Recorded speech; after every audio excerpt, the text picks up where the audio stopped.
when I'm riding through your hood, east side, be with me. So the pole at his chromosome, meet with me. I'm back. Any nigga got a problem with it? Trey, walk him down, nigga. That's on gang. I am the truth. I am the truth. I am the truth. What's good, YouTube? What's good, YouTube? It's your boy T, and I'm back with another video, man. And today, we're gonna be talking about Mo3. Alright, so look, man. Now, quick video here. This is another one from Soul Player TV, so shout out to him again. But he interviewed the guy that Mo3 used to call his dad, Big B, out in Oak Cliff. You probably heard Mo3 name drop him a couple of times in his song. But one of the most noticeable times he name dropped him, he didn't even name drop him. I'm in Oak Cliff at my daddy's shop. On St. Louis with Sean, I ain't scared of nothing. 219, happy birthday, Roy Lee. That's who Mo3 was talking about, Big B. But of course, I don't know much about the guy. Besides, Mo3 used to appear to rock with him a lot. Like, no offense, but I'm from North Carolina, so like, why would I know about him? But he said something interesting during the interview. He said it was 2 cars chasing Mo3. This I already knew, but I guess I've been living underneath a rock because I'm just now hearing about the car that actually blocked Mo3 off. They shot out his tires. At least that's what Big B said. So according to Big B, the car that kind of blocked Mo3 off, they shot his tires out. Now I don't know the truth behind that, but if it is true, that answers the one big question I had this entire time. Over the last 2.5 years, I've just always been wondering, like, what the hell made Mo3 hop out of that car? I mean, I get the fact that he couldn't find his gun, so maybe he had to hop out and actually go physically look for it. But if I couldn't find my gun, I wouldn't have got out of the car in the first place. I would have just hit the gas. I'm taking my chances. I'm not hopping out of that car unless I have to. And if this is indeed true, in this situation, Mo3 had to hop out of that car. 2 cars are already chasing him. And now they shot out his tires. You get what I'm saying? Tough situation, man. And I can only imagine what was going through Mo3's head if this is how it actually played out. They shot out his tires. He trying to find his gun that he always has.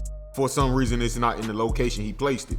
Hop out the car, because in his head, he know for a fact his gun over there. He just had to look a little harder.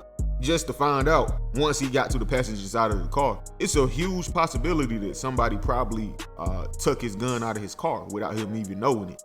And once he came to that realization and had to run away for his life, he probably knew right in his head right there what happened. Who set him up? Who took his gun? Who gave out his location? Everything just probably made sense to him while he was running away, his last few seconds of his life.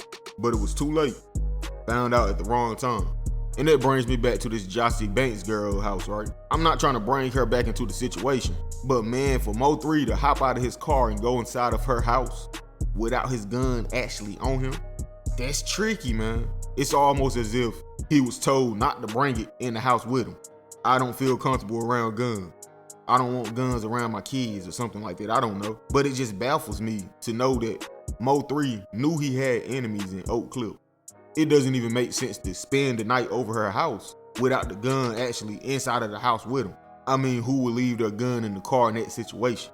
It just doesn't add up. And I think while Mo3 was in that house, occupied, somebody confiscated that gun from his car.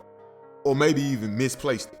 Took it from a position from like the glove compartment, maybe laid it in the back seat on the floor. Who knows? But if I was a betting man, that'll be my bet. This entire thing was so strategically planned out, I don't think Mo3 had a chance at all.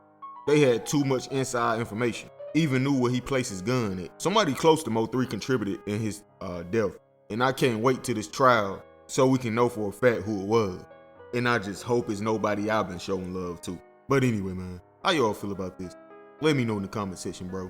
Like, comment, subscribe. Hit that notification bell, man. Hey, man. Follow me on Instagram at Teezy baby 252. Long live Mo3. I'm gone. And being a real shooter. Bitch, I been broke all my life, so nigga, I been a stepper. I ain't had nothing else to do, nigga, but step on shit. But step on shit. But step on shit. It's okay. It's okay. It's okay. Prolific. Aye. Bitch, I'm in these streets. Fuck this industry. Bitch, I'm in these streets.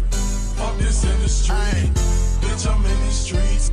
Fuck this industry. Bitch, I'm in these streets. Fuck this industry. Bitch, I'm in these streets. Fuck this industry.